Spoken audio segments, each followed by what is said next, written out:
David, you were talking about a vision for a new structure of human potential, and in addition, creating a regenerative economy.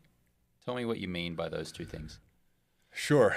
Well, just taking a step back, one of the things that I became aware of because I lived a life of such suffering, right, that led me to check out of my undesired emotional experience of life through drugs, through alcohol, through sex addiction. And when I saw that I was able to change those behaviors, I became really, really curious about what was possible in terms of changing my life. And it was actually recovery, specifically 12-step recovery, that got me into personal growth. And then in personal growth, I went from having two homes in foreclosure, being single for 10 years, purposeless, no money in my bank account, lots of credit card debt, to the life I have now. I'm living in my dream home, married to my dream partner, my wife, lots of money, living a purpose-driven life. My wife was 46 when she got pregnant with Gabriel, right? I was 48. We're like quasi-biblical in terms of having children. It hasn't been the route that I expected, but my life is even more extraordinary than I had imagined. And I believe that when you start seeing the implementation of these, let's call them technologies, like the way that we're talking about thinking and feeling and changing and rewiring ourselves, I came to the belief that anything was possible. And so I thought to myself, well, if I can end my own personal suffering, then humanity can end its own personal suffering. And so Carol and I kind of took up this mission of ending all human suffering. And it started out as the coaching company we have. We've been very successful. We're on our way to over $50 million in revenue generated with a coaching company working with entrepreneurs on both their mindset and their business. Last year, the podcast really took off. I went from about 5,000 listens a month to about 1 million listens a month on our podcast. And so we could see how the mission was unfolding and materializing because we had a desire to end all human suffering, and we've been doing the work to get out of our own way around it and to question our beliefs around it. And that purpose has continued to unfold. In other words, I have more clarity on what that means. And I think that's the beautiful thing about our life is, I remember when I wanted a purpose a long time ago, and then I got my purpose. And then you realize it's something that just keeps evolving. And so now we have a vision for building new systems, completely new systems of finance, new systems around education, new systems around healthcare, new systems around energy, new systems around function of military, new systems of governance. And our belief is very strong, and the desire is very strong. And especially now with the addition of artificial intelligence, 99% of the thinking is done for us, faster, better, easier. And so you put that in the hands of people with noble vision, and I believe that you can create anything. And so we have a vision. We're actually rolling out the first part of this next year. I had always been inspired to create something similar to what I experienced in the 12 Steps of Alcoholics Anonymous. As you've talked about, AA is not particularly successful at helping people remain alcohol-free. What AA does do very well for those who stick with it is help them heal emotionally, psychologically, to identify your own, what AA calls character defects, to live more in a state of forgiveness rather than resentment, which is super powerful, and to build a deep connection with what's described as a power greater than yourself. Those are all benefits that I got from my 12-step work. And those are actually fundamental, I believe, to personal growth. If you really want to be a powerful creator in your life and achieve your full potential, we have to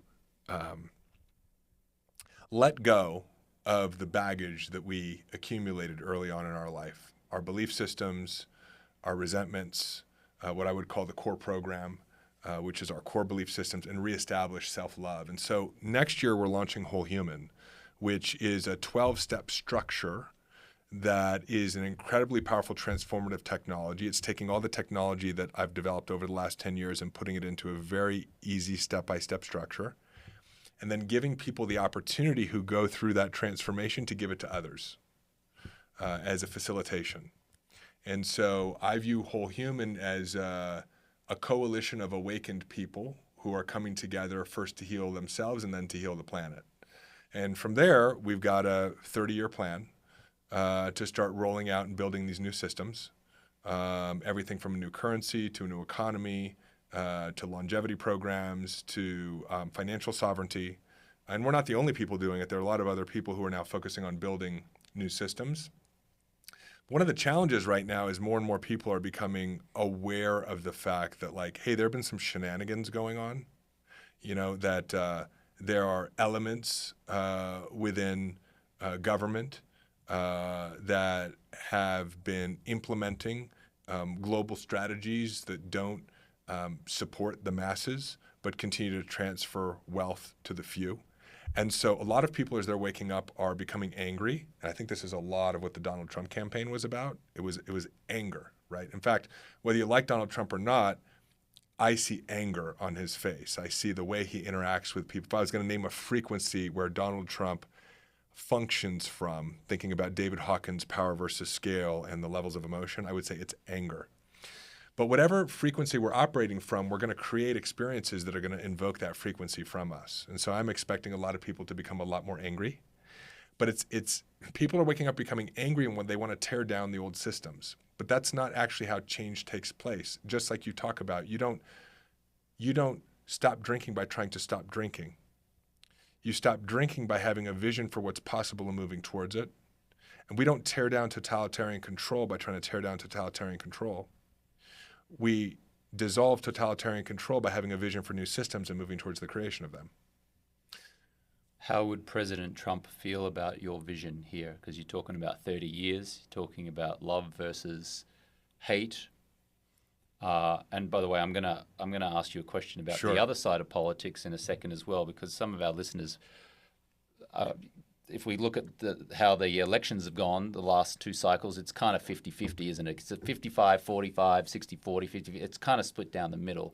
But before we get there, Sure. how would the current president, as we're recording this in 2025, how would he feel about what you just shared?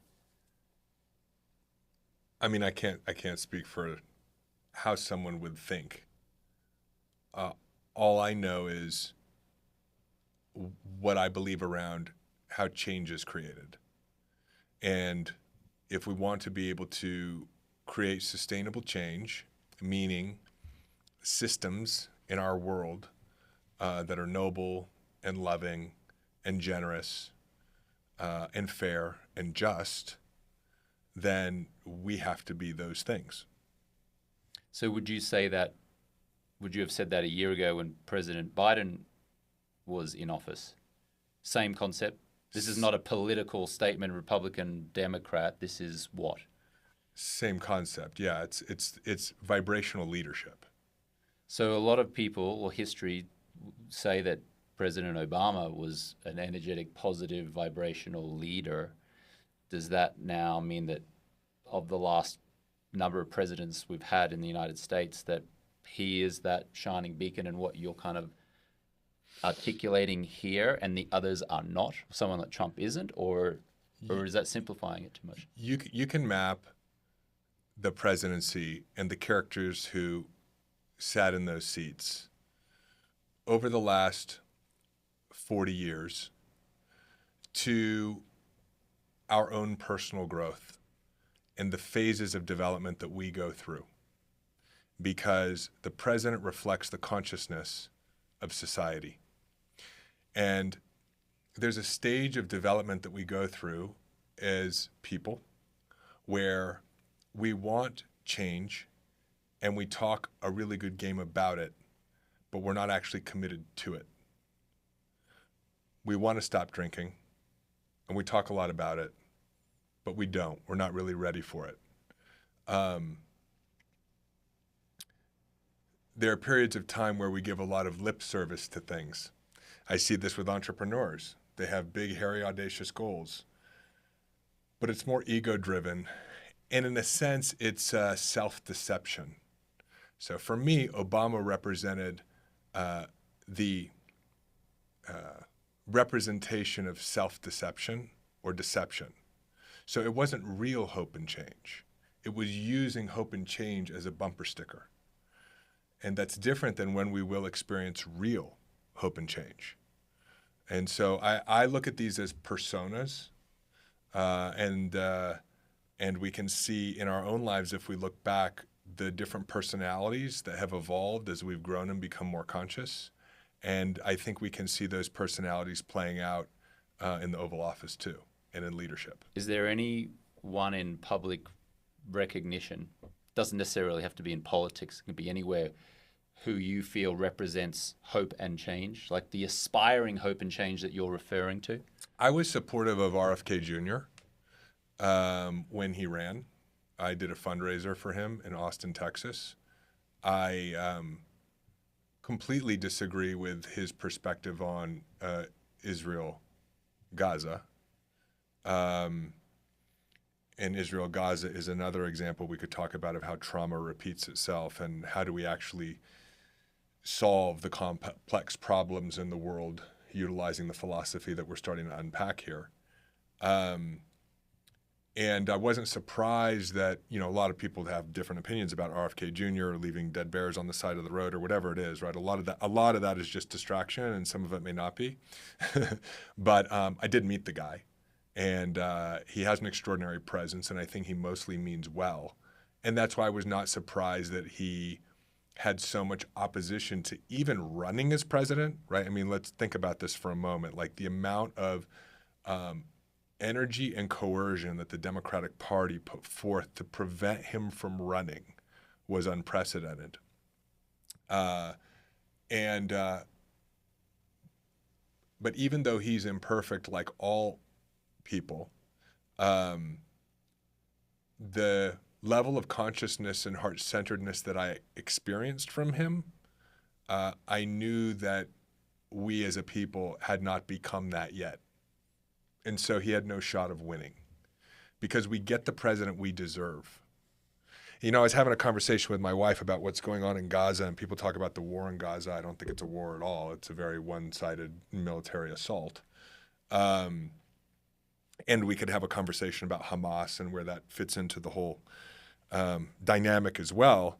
And I said to my wife, she said, I don't understand how something like that can happen. And I said, well, because what we see happening there is still inside of all of us.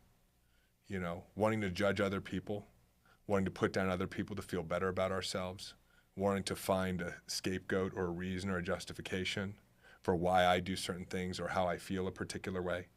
I think it was Donald Trump, but don't quote me on this. It was during the presidential debates where one candidate referred to another candidate as a Palestinian, as if it was the N-word, right? Like it was an insult to call someone a Palestinian.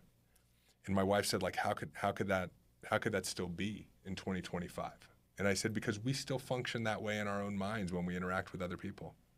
We're still so personally insecure that we always have to find someone else to put down. And so until we heal inside of ourselves, until we rid ourselves of resentment, until we rid ourselves of judgment, there's going to be that in the world, because we hold that frequency. But when we do our own personal work and we heal, we no longer become transmitters of that frequency or that vibration, and so it begins to dissipate, right? Not only in ourselves, but around the world.